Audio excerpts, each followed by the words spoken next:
మన జీవితంలో ఎన్నో పర్వదినాలు వస్తాయి. కానీ వాటిలో ఒక ప్రత్యేకమైన రోజు అనేది ఉంటుంది. దేవతలు కూడా ఆ రోజు కోసం ఎదురు చూస్తూ ఉంటారు. అదే వైకుంఠ ద్వారం భక్తులకు తెరుచుకునే రోజు. అదే వైకుంఠ ఏకాదశి. ఆ రోజు ఎందుకు అంత విశిష్టత?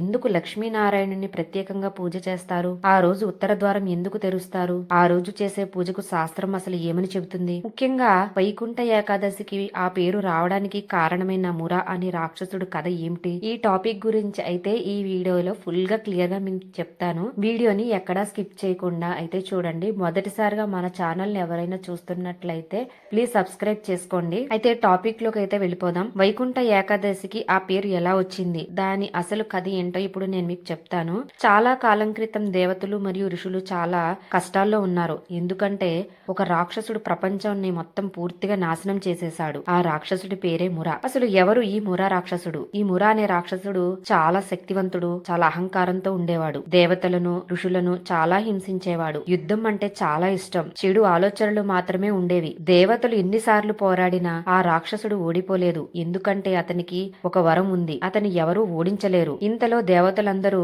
భగవాన్ విష్ణుమూర్తిని ఆశ్రయించారు. విష్ణుమూర్తికి ముర అనే రాక్షసుడికి యుద్ధం అసలు ఎలా జరిగింది తెలుసుకుందాం. విష్ణుమూర్తికి తెలుసు ఈ రాక్షసుడు చాలా పెద్ద ప్రమాదకరమని. అందుకే ఈ యుద్ధానికి ఆయనే స్వయంగా వెళ్లారు. ఆ యుద్ధం 10,000 సంవత్సరాలు జరిగింది. పురాణాలు చెబుతున్నాయి ఏమిటి అంటే మహావిష్ణువుకి మురా రాక్షసుడికి 10,000 సంవత్సరాల యుద్ధం జరిగింది. అసలు ఎవరికి ఓటమి అనేదే లేదు, ఎవరికి గెలుపు అనేదే లేదు. చివరికి విష్ణుమూర్తి అలసిపోయారు. అప్పుడు ఆయన ఒక గుహలోకి వెళ్లి కొంచెం విశ్రాంతి తీసుకోవాలని నిర్ణయించుకున్నారు. మురా అనే రాక్షసుడు విష్ణువును దాడి చేయడానికి వచ్చినప్పుడు విష్ణువు గుహలో విశ్రాంతి తీసుకుంటూ ఉన్నారు. అవకాశం చూసిన మురా అనే రాక్షసుడు ఒకేసారి గుహలోకి దూసుకువచ్చాడు. ఇప్పుడే విష్ణుమూర్తిని నేను చంపేస్తా అని ఆలోచించాడు. అయితే ఆ సమయంలో ఒక అద్భుతం జరిగింది. అదే విష్ణుమూర్తి నిద్రలో ఉన్న సమయంలో అతని శరీరం నుంచి ఒక దివ్య శక్తి అనేది వ్యాపించింది. అదే ఏకాదశి దేవి. ఆమె రూపం ప్రకాశవంతమైన వెలుగుతో ఉంది, దివ్యమైన కాంతితో ఉంది, అత్యంత శక్తివంతమైనది,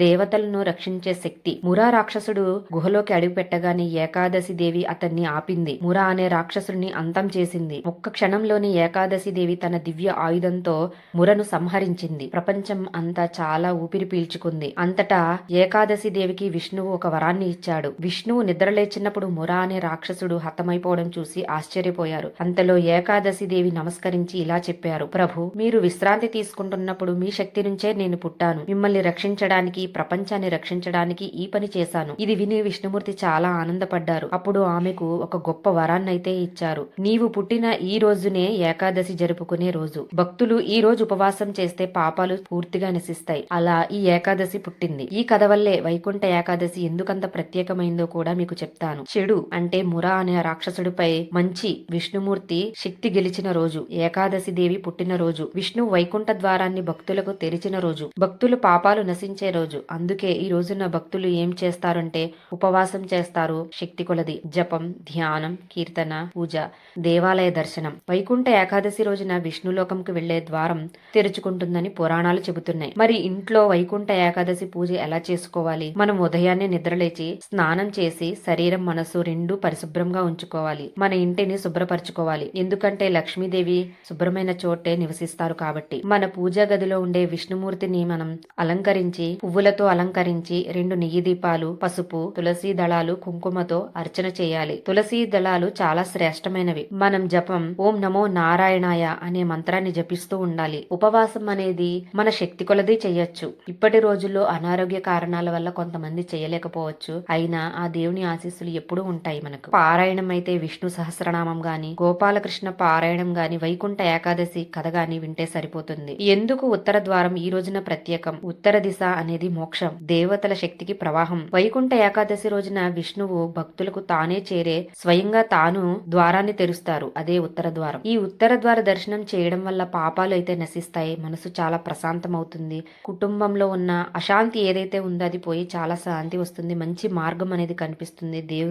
దేవుని కరుణ పెరుగుతుంది. మోక్షానికి ఒక అడుగు దగ్గర అవుతాం. ఉత్తర ద్వారం ప్రవేశం విష్ణువుని దర్శించినంత పుణ్యం 1000 యాగాలు చేసిన పుణ్యంతో సమానం. అందుకే భక్తులు రాత్రంతా లైన్ లో నిలబడి ఈ దర్శనాన్ని మిస్ అవ్వకుండా చూసుకుంటారు. చివరగా వైకుంఠ ఏకాదశి మనకు నేర్పే విషయం ఏమిటంటే చెడు మీద మంచి గెలుస్తుంది. మురలాంటి చెడు ఆలోచనలు మనసులో ఉంటే వాటిని ఏకాదశి దేవి లాంటి భక్తి కాంతి పోగొడుతుంది.